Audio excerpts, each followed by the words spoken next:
It was supposed to be a normal night. That's how I remember it. The kind of night where nothing special happens, where everything falls into the background and life moves on as it always does. But as I stood there, holding the front door open for Vera, I knew, deep down, that something was wrong. The air was thicker than usual, as if the house was holding its breath, waiting for something to happen. Maybe I was just tired.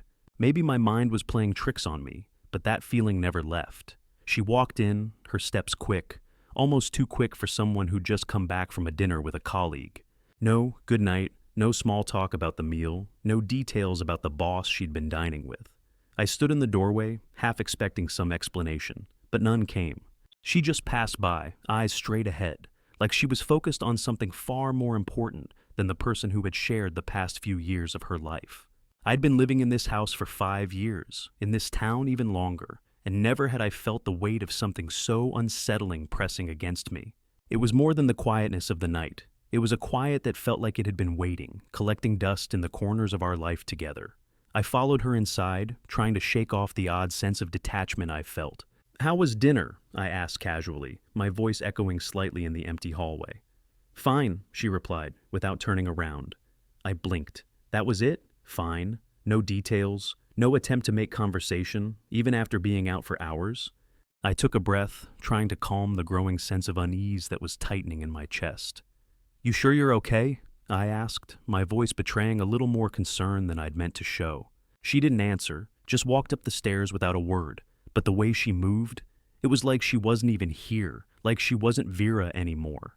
The person who had always been able to tell me anything without hesitation. The person who laughed at the dumbest things, who made our life together feel so real. This wasn't her, not anymore. I stood at the bottom of the stairs, wondering if I should go after her. It had been a while since I'd felt this distance between us, but I convinced myself it was just work stress. Maybe she just needed space. I'd let it go for now. But I didn't. Something told me I couldn't let it go. Not tonight. So I did what I always do when I feel like something's wrong. I snooped. I wasn't proud of it, but I've always been the type of person who needs to know everything. It's probably my biggest flaw. But that night, it felt justified. I couldn't ignore the gnawing feeling in the back of my mind, telling me there was something I was missing, something that was slipping through my fingers like sand. I walked into the kitchen, figuring I'd grab a drink to settle my nerves. The dim kitchen light cast long shadows on the walls, making everything feel even more distant. That's when I noticed it, on the kitchen counter, where we always left our keys. There was an envelope. It wasn't something that belonged there, not in that spot. I picked it up, my hands already trembling. I turned it over, expecting nothing more than a bill or a flyer, but there was nothing written on the outside. I tore it open, a strange sense of urgency building in my chest, and pulled out the contents, a single sheet of paper. But what caught my eye immediately wasn't the paper itself. It was the words, or rather, the absence of them. There was nothing written on it. I couldn't understand it at first. What did this mean? Why leave an empty page in an envelope on the kitchen counter? I stood frozen, the silence pressing in around me until I heard footsteps above. Vera was moving around upstairs, but it wasn't the sound of her getting ready for bed. No, this was different. She was rummaging through something. I couldn't quite tell what, but it wasn't the sound of someone unwinding, of someone letting go after a long night. It sounded like packing.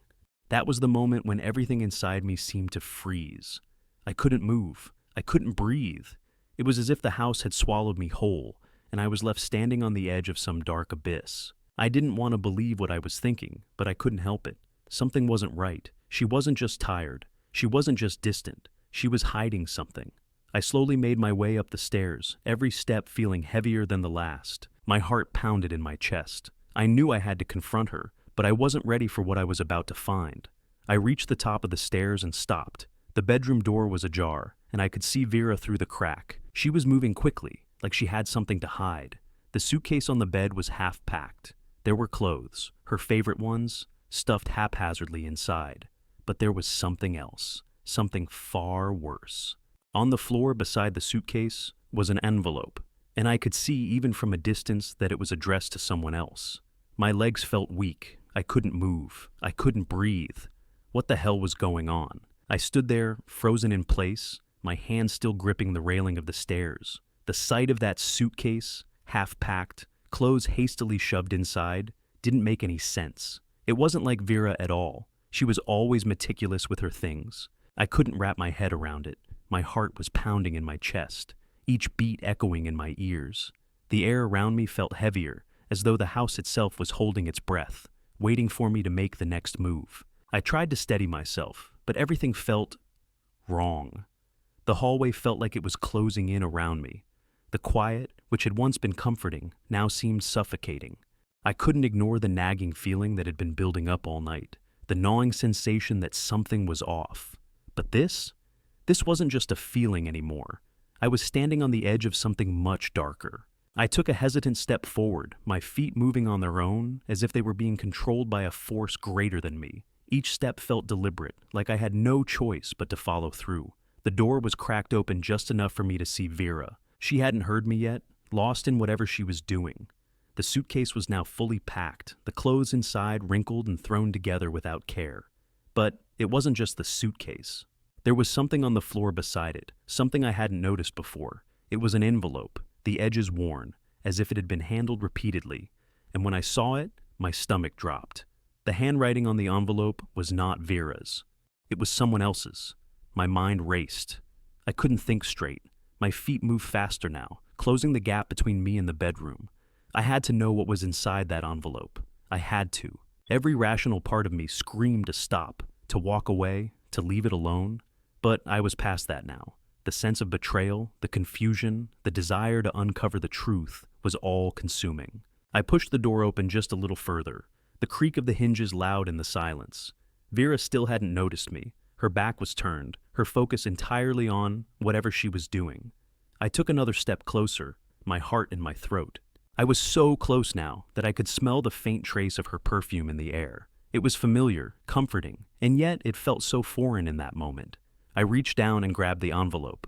The paper was thick, heavy, and it felt cool to the touch. I turned it over, my fingers trembling slightly, and I could already see the name written in bold, unfamiliar handwriting. I swallowed hard, my pulse quickening. I didn't want to open it. I didn't want to know, but I had to. I had no choice. I carefully slid my finger under the flap and pulled the paper out. The moment I unfolded it, I froze. The letter was short, but its meaning hit me like a ton of bricks. It wasn't just a letter. It was a flight itinerary. Vera was leaving, not for a business trip, not for a weekend getaway. She was going somewhere with someone else. The name on the itinerary wasn't hers. It was a man's name, someone I didn't recognize. The flight was booked for the next morning, a one-way ticket to a place I knew nothing about. I read the details over and over again, my mind struggling to comprehend the words. How could this be happening? How could she be planning to leave me without a word, without an explanation? I looked up from the paper, and for the first time, Vera noticed me. She was standing in the middle of the room now, her face pale, her eyes wide. She didn't speak. She didn't need to. The truth was written all over her face. The guilt, the fear, the shame, it was all there, clear as day. Vera, my voice was shaky. I wanted to scream, to demand answers, but I couldn't. I was paralyzed, my mind still trying to process everything I had just uncovered. She opened her mouth, then closed it again. She was searching for words, but nothing came out. It was like she knew that whatever she said couldn't undo the damage. I wasn't going to tell you, she finally whispered, her voice barely audible. She took a step back, like she was preparing to run. I didn't know how. I didn't know what to say. I felt my chest tighten. How long? How long has this been going on? Her silence was deafening. I could see the tears welling up in her eyes, but they didn't make a difference to me anymore. I wasn't looking at the woman I married. I wasn't even looking at the woman I thought I knew. This was someone else. I didn't mean for it to happen like this, she continued, her words stumbling over each other. I never wanted to hurt you, but I can't stay here anymore. I can't be with you. Each word felt like a punch to the gut. The air in the room thickened, every breath feeling like it was suffocating me. This wasn't just a betrayal. It was a complete unraveling of everything I thought I understood. The life we built, the promises we made, they were all gone, erased in an instant. I thought you were different, I said, my voice cracking with the weight of my emotions. I thought we had something real. I'm sorry, she whispered again, but the words were meaningless. Sorry didn't fix this. Sorry didn't fix what she had already done. I couldn't stay in that room for another second. I turned and left, my heart heavy with betrayal, my mind reeling with the knowledge that everything I thought I knew about my marriage was a lie. But I couldn't let it end like this, not without knowing why. I couldn't just walk away without understanding how it all fell apart. There had to be more. There had to be answers. I left the bedroom. I didn't know where to go, but I had to move. The walls felt like they were closing in, the weight of her betrayal pressing down on me. I stumbled into the living room, my mind racing with questions I couldn't answer. I wasn't even sure where I was anymore, lost in a house that used to feel like home, but now felt like a foreign place. I needed air. I needed to think. I went outside, the cool night air hitting me like a slap in the face. The stars were barely visible, hidden behind the clouds that seemed to hang low over the city. The streets were empty, quiet, just like everything else. My feet carried me aimlessly down the block, my mind a whirlwind of disbelief. How had I missed it? How had I been so blind? I didn't want to believe it. I didn't want to face the truth, but I had no choice. The letter in my hand, the flight details, the itinerary. It was all right there in front of me, like a cruel joke. But the worst part? The worst part was that I wasn't even angry. I was numb. Completely numb. Anger would come later, but for now, all I could feel was this deep, sinking void in my chest, like someone had pulled the ground out from under me. I kept walking, my mind stuck on one thing. Who is he? Who was this person that Vera had turned to? I had seen all the signs, the secretive late-night phone calls, the sudden distance, the way she had changed. But I never thought it would come to this. Never in a million years did I think she would actually leave me for someone else. The question I couldn't escape was why. Why had she done it? Why had she kept me in the dark for so long? And most importantly, why hadn't I seen it coming? I'd spent years building a life with her, and in one moment, it was all gone, like it never existed. I found myself standing in front of a coffee shop down the street, the neon sign flickering above. It wasn't open this late, but the lights inside gave it an eerie, almost haunting glow. I didn't know why I stopped there. Maybe I needed a place to collect my thoughts, or maybe I was hoping the calm of the empty shop would bring me some kind of clarity. But as I stared through the window at the dark, deserted interior, I realized it was just another thing that didn't make sense. I wasn't thinking straight. I took out my phone, half expecting to see a message from Vera, but there was nothing. Not a word, not even an apology. I wanted to throw the phone down the street, but I didn't. I just stood there, staring at the screen, wondering if she was with him right now, if she was planning to leave tonight, or if she had already made the decision days ago. It didn't matter. Nothing mattered anymore. After a while, I turned and started walking back toward the house. I wasn't sure what I was hoping for, but I knew I needed to face this. I needed answers, even if it tore me apart. When I got home, the house was silent. Too silent. Vera was still upstairs, I assumed, but there was no sound of movement anymore. The door to our bedroom was closed. I stood in front of it for a long time, my hand hovering over the doorknob. Should I go in? Should I confront her again? Or should I just walk away? I took a deep breath, trying to steady my nerves. There was no easy way to do this, but I couldn't avoid it any longer. I had to know. I couldn't let her get away with this without at least understanding what had happened. I turned the knob and pushed the door open. Vera was sitting on the edge of the bed, her suitcase now fully packed. Her head was down, her hands resting in her lap. She didn't look up when I entered the room, but I could see the tension in her body.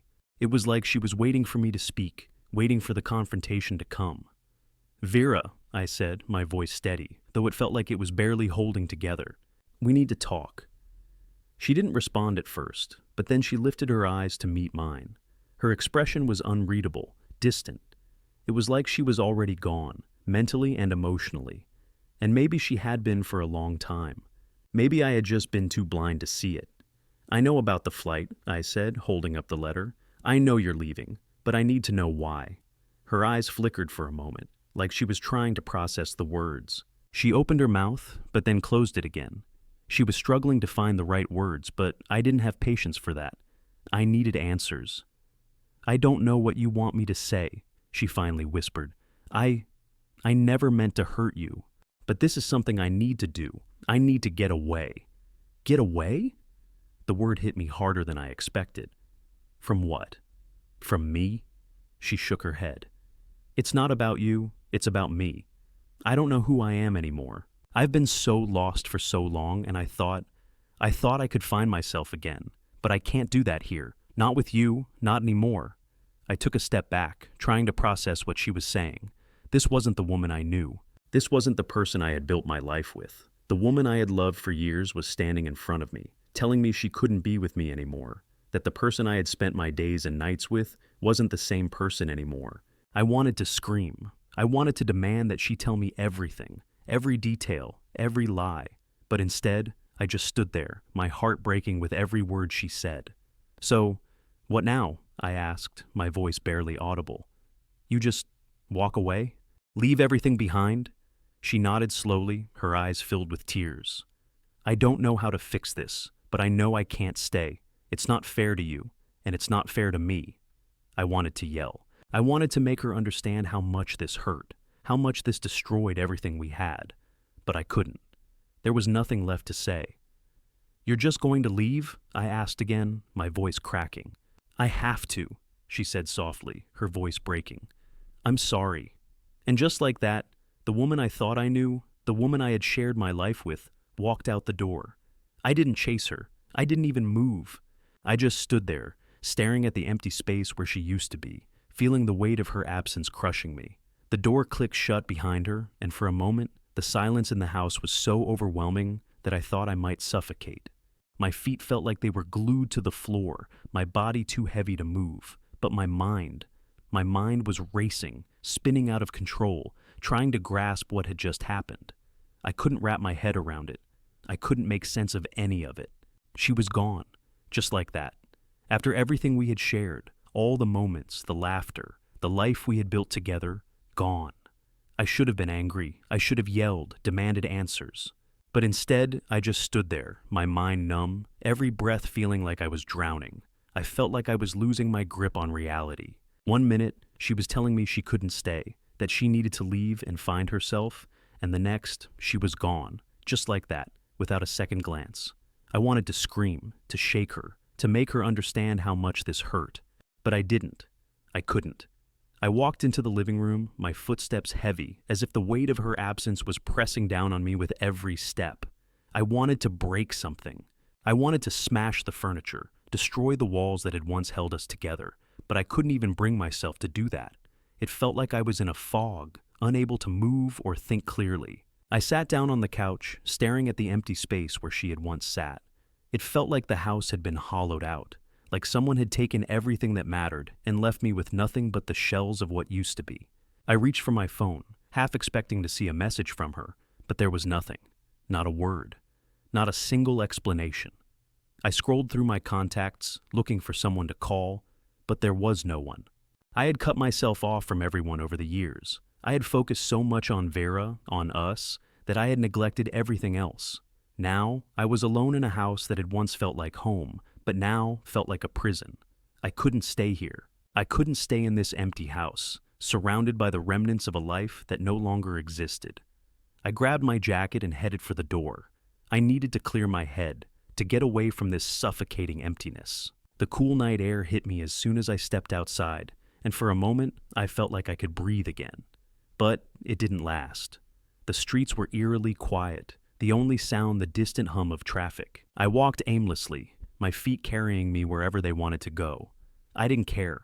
I didn't know what I was looking for, but I couldn't shake the feeling that something else was out there, something I hadn't seen yet. I found myself standing in front of a bar, the neon sign casting a dull glow on the sidewalk. I didn't drink often, but tonight was different. I needed something, anything, to numb the pain. I pushed open the door and walked inside, the dim light and the smell of alcohol immediately hitting me. It was loud, too loud for my liking, but I didn't care. I made my way to the bar, ordered a drink, and took a seat.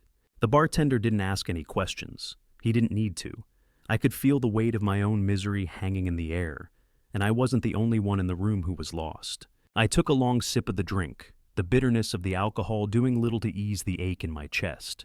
I tried to focus on the glass, on the way the liquid swirled inside, but my mind kept drifting back to Vera.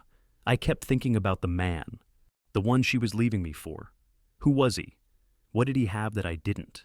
I wanted to believe it wasn't about him, that it wasn't some affair that had been going on behind my back, but everything pointed to that. The flight ticket, the secrecy, the way she had pulled away from me over the past few months. There was no other explanation. She had already checked out, and now she was moving on. I took another drink, trying to drown the thoughts, trying to push the images of her walking out of that door out of my mind. But it was impossible. Every time I closed my eyes, I saw her. Her face, her expression, the way she had looked at me, like she had already made up her mind, like she had already left even before she physically walked out. I wasn't sure how much time had passed. An hour, maybe more. The alcohol had done nothing to numb the pain, but at least it made me feel something. I wasn't numb anymore. I was just angry. Angry at myself for being so blind. Angry at Vera for leaving me without a second thought. Angry at the world for making me feel so small. I finished my drink, my mind spinning, and stood up to leave. But as I turned toward the door, something caught my eye. A figure sitting in the corner of the room, partially obscured by shadows. I wasn't sure why, but something about them made me stop. I couldn't see their face clearly, but they were watching me like they knew exactly what I was feeling. For a moment, I stood there, frozen, as if some part of me recognized them, but I couldn't place it. Then they stood up and walked toward me. It was a woman, tall and slender, dressed in a dark coat, her face partially hidden by a scarf. She moved with purpose, and as she came closer, I saw her eyes, sharp, piercing, and oddly familiar. My heart skipped a beat. "Are you okay?" she asked, her voice low but calm. I blinked, unsure of what to say. I wasn't okay. I wasn't even close to okay. But there was something about her, something that made me feel like she understood. "I'm fine," I muttered, not sure if I was trying to convince her or myself. She studied me for a moment, her gaze intense. "You don't look fine. You look like you've just lost everything." I stiffened, taken aback by her words. It felt like she could see right through me, like she knew exactly what I was going through. I wasn't sure how to respond, but then she spoke again. "You're not the first man to lose someone you love," she said, her tone gentle but firm. "And you won't be the last, but you need to face it. You need to know the truth." The truth? What did she mean? How did she know? Before I could ask, she turned and walked out the door, disappearing into the night. I stood there, stunned, trying to make sense of what had just happened. Who was she? And why did it feel like she knew more about my life than I did? The woman's words echoed in my mind as I stood there in the dimly lit bar, trying to process what had just happened. She had disappeared into the night without another word, leaving me standing there, feeling as if the floor beneath me had been ripped away. You're not the first man to lose someone you love. I couldn't shake the chill that ran down my spine. What did she mean by that? How did she know? It was as if she had known my entire life story in a single glance. I didn't even get a chance to ask her who she was or what she knew. I turned slowly, my eyes scanning the empty bar. The noise, the chatter, the clinking of glasses all faded into a distant hum, like I was underwater. My mind was still reeling, the weight of Vera's departure sinking in deeper with every passing second. She was gone, just like that, without even the decency to explain why. The anger, the confusion, the betrayal, it was all coming together now, crashing into me like a tidal wave. How had I been so blind? She had been slipping away for months, and I had been too busy, too distracted by my own life, to see it. I didn't want to admit it, but the signs had been there all along. The late nights at work, the quiet dinners where she barely said a word, the distance in her eyes. She had checked out long before tonight, and I hadn't noticed. I shoved the thought away, refusing to let myself wallow in self-pity. I couldn't afford to keep going down that road. I needed to do something, anything. I had to find out the truth. I had to find out what happened to the woman I thought I knew, the woman I had spent years building a life with. There was something more going on here, something I wasn't seeing. I grabbed my coat and headed out of the bar, the cold air hitting me like a slap in the face. The streets were quiet now, the neon lights flickering in the distance, but there was an urgency in my steps. I had no plan, no destination, but I couldn't go home yet, not to that empty house, not with all the questions swirling in my head. I found myself walking aimlessly, my mind spinning. I kept thinking about that woman in the bar, her piercing eyes, the way she had seemed to know everything without me saying a word. Maybe she had seen the same pain I was feeling. Maybe she had been in my shoes before. I didn't know. I didn't care. But something about her had felt familiar. There was something she hadn't told me, something she was hiding, It wasn't long before I found myself standing in front of a small convenience store, its bright lights beckoning me inside. I wasn't hungry, but I needed something to ground me, a bottle of water maybe. I pushed open the door and stepped inside, the cool, musty air filling my lungs. The shelves were stocked with snacks, magazines, and random trinkets, but my eyes kept drifting back to the window, where the woman's face kept appearing in my mind. I couldn't shake the feeling that she had something to do with what was going on. As I walked down the aisle, something caught my eye, a familiar name on the cover of a magazine. It was Vera. Her face stared up at me from the front page, the headline reading, "Exclusive interview with the rising star of the corporate world." My heart skipped a beat. I stared at the magazine for a long moment, my mind racing. Vera had always been ambitious, but this was different. The article was a profile piece, showcasing her rise in the business world. But the look in her eyes was not the woman I knew.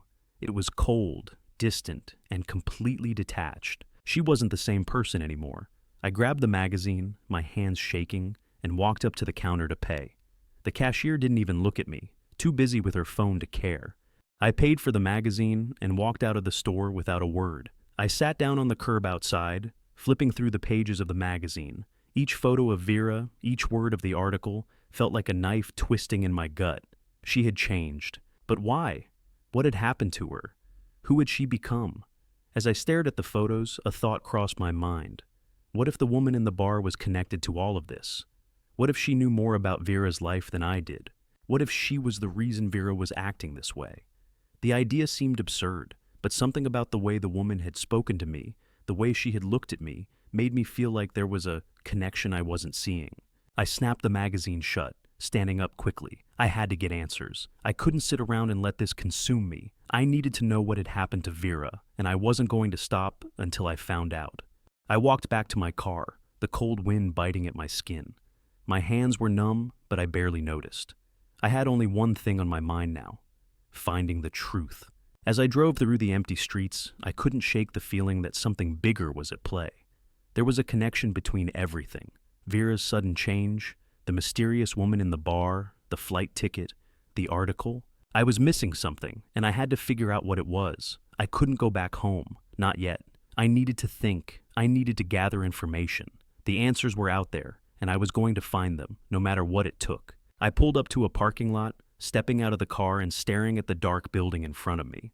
It was a small, nondescript office building, but something told me it held the key to everything.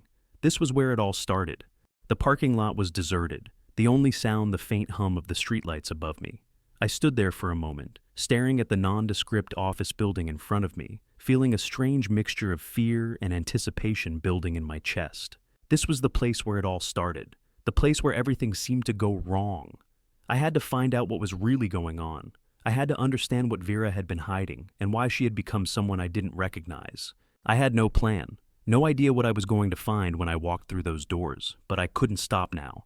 I couldn't go back to the empty house, to the silence, to the endless questions that kept swirling around in my mind. I needed answers. The air felt thick with tension, like the world was holding its breath, waiting for something to happen. I walked toward the building, my footsteps echoing in the quiet night.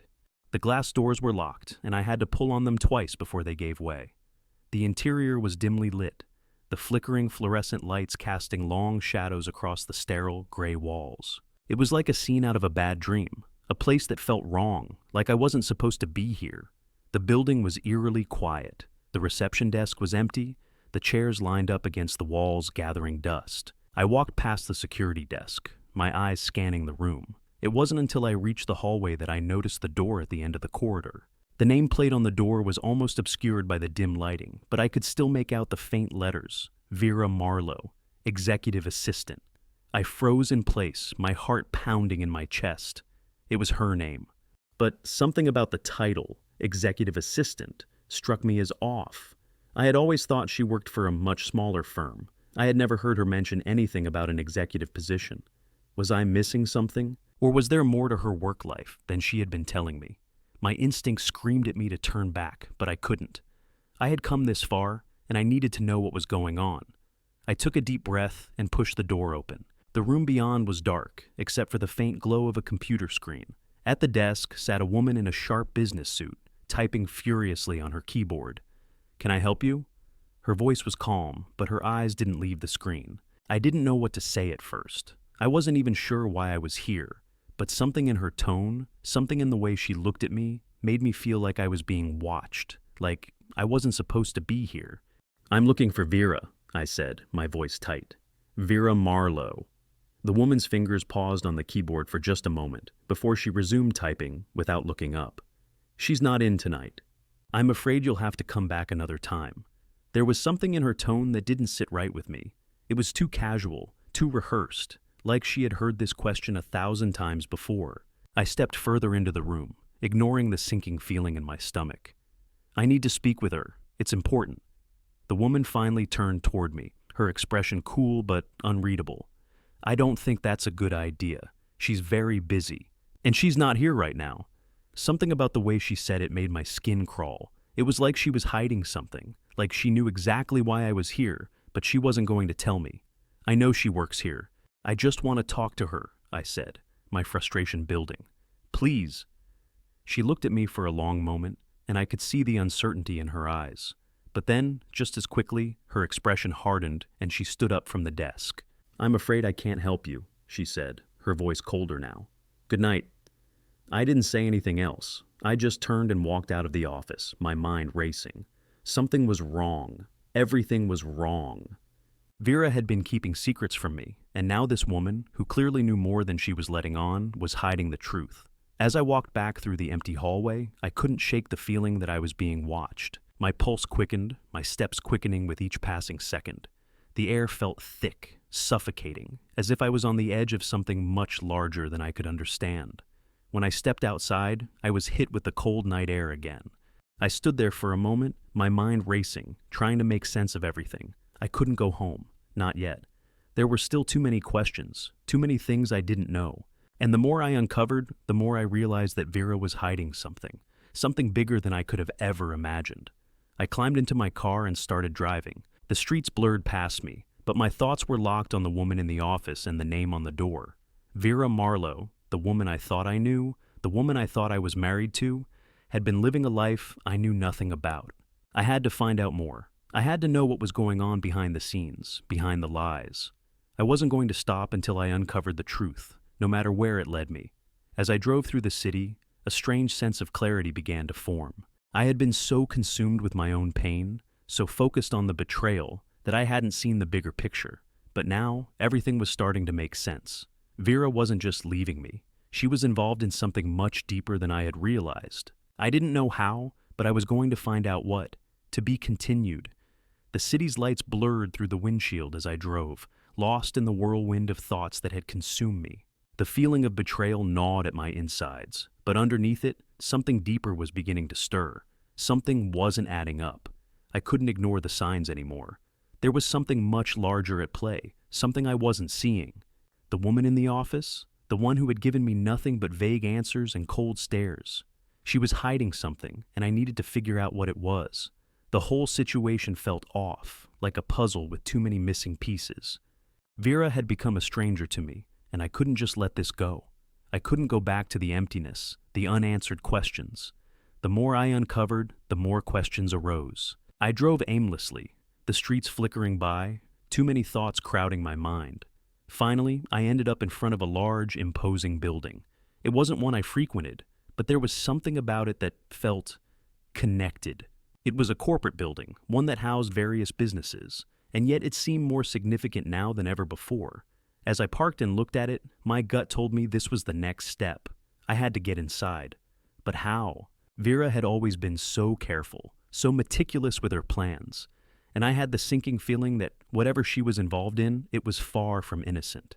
If I was going to get answers, I needed to be smart about this. I sat in my car for a few minutes, trying to calm my nerves.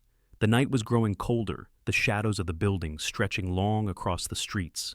I stepped out of the car, my hands trembling slightly, but I pushed the feeling aside.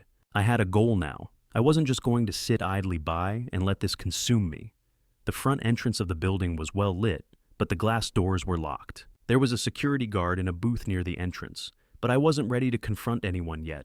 I needed a way in without raising suspicion. I walked around the building, checking for any open windows, any back doors. The last thing I wanted was to get caught, but I wasn't going to let that stop me. I couldn't. At the rear of the building, I noticed a small door with a keypad next to it. It looked like it was for employees only, a way in for those who needed access after hours. My heart skipped a beat. There was a small security camera overhead, but it was positioned far enough from the door that I could slip in unnoticed, or at least I hoped. The idea of being caught in the act made my stomach turn. But I wasn't ready to back down yet, not after everything. I stood in front of the door for a moment, weighing my options. This was insane. I was about to break into a building just to find out what Vera had been hiding. But what choice did I have? She had left me without explanation, and now this whole web of secrecy was pulling me in. I had to know what was going on. With a shaky breath, I grabbed the handle and tried the door. To my surprise, it opened with a soft click. I froze for a moment, my heart pounding in my chest. I was in. I had no idea what I was walking into, but I couldn't turn back now. I stepped into the hallway, the quiet hum of fluorescent lights overhead, the only sound that filled the space. The air was musty, like it hadn't been disturbed in a while. I made my way down the hall, moving carefully, staying close to the walls, avoiding the security cameras as best as I could. I passed several offices, all dark and empty, the doors locked. But there, at the end of the hallway, was a door that stood slightly ajar. It didn't have a nameplate, but I could see the faint glow of light seeping through the crack. Something about it caught my attention. Something about the way the light looked, like it was waiting for me. I walked toward the door, my steps careful but urgent. When I reached it, I hesitated for just a moment, wondering what I would find on the other side. But I didn't have time for doubts. I pushed the door open, slowly, my heart racing as I stepped inside. The room was small, dimly lit, with just a desk and a few chairs. A single computer screen glowed on the desk, the only source of light in the otherwise dark room. I took a deep breath and walked toward it, my mind racing with questions. Who was Vera working for? And why had she been so secretive about everything? I glanced around, looking for anything that could explain what was going on. Papers were scattered across the desk, but they were mostly unrelated. Contract drafts, some forms, and a few random notes. But then I saw it. At the corner of the desk, tucked underneath a stack of papers, was an envelope. It was plain, unmarked. The kind of envelope that screamed private without saying a word. I picked it up carefully, my fingers trembling as I opened it. Inside was a single sheet of paper, and as I unfolded it, my stomach dropped. The paper was a document detailing a corporate merger. But this wasn't just any merger. This was a merger between two companies I recognized. One of them was a name I had seen before, the company where Vera worked. The other was one I hadn't heard of, but it was big, really big. The document was signed by Vera. Her name was at the bottom in bold letters. It hit me like a punch to the gut. This wasn't just about a job. This was something much more significant. This was something she had been planning for months, maybe longer. I had no idea what I was holding in my hands, but I knew one thing for sure. This wasn't just a business deal. This was personal. I heard footsteps approaching down the hallway, and I panicked, quickly shoving the paper back into the envelope and slipping it into my coat pocket. I turned toward the door, ready to leave, but the footsteps grew louder. I didn't have much time. I ran toward the back exit, my heart pounding in my chest, adrenaline rushing through my veins. I pushed the door open and slipped into the night just as I heard the sound of keys jangling behind me. My breath was ragged as I sprinted toward my car, every step echoing in the dark silence of the city. I didn't stop until I was safely inside, the engine roaring to life as I drove off into the night. As I drove, I couldn't stop thinking about the document. What did it mean? And why had Vera kept it from me? I didn't have all the answers, but I knew one thing. I wasn't done yet. This was just the beginning. The drive back home felt different this time. The pounding in my chest had slowed, and the weight on my shoulders, though still heavy, seemed to be a little lighter. I had been running for so long, running from the truth, running from the reality of what was happening with Vera. But in that moment, as I drove through the empty streets, I felt like I was finally starting to understand.